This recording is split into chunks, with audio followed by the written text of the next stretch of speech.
May mga alaga ko. Naglalambing mga guys. No? Pan, nonchalant. Mali ka rin papa. Malalaki yan, no?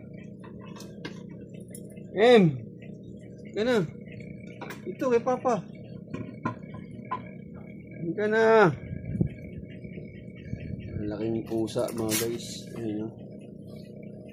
Malaki yan.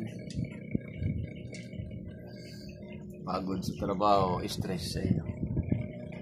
Almot pa ako ng pusa. Hindi na natutulog ako. Siguro naghihilig ako. Ano ba? Em.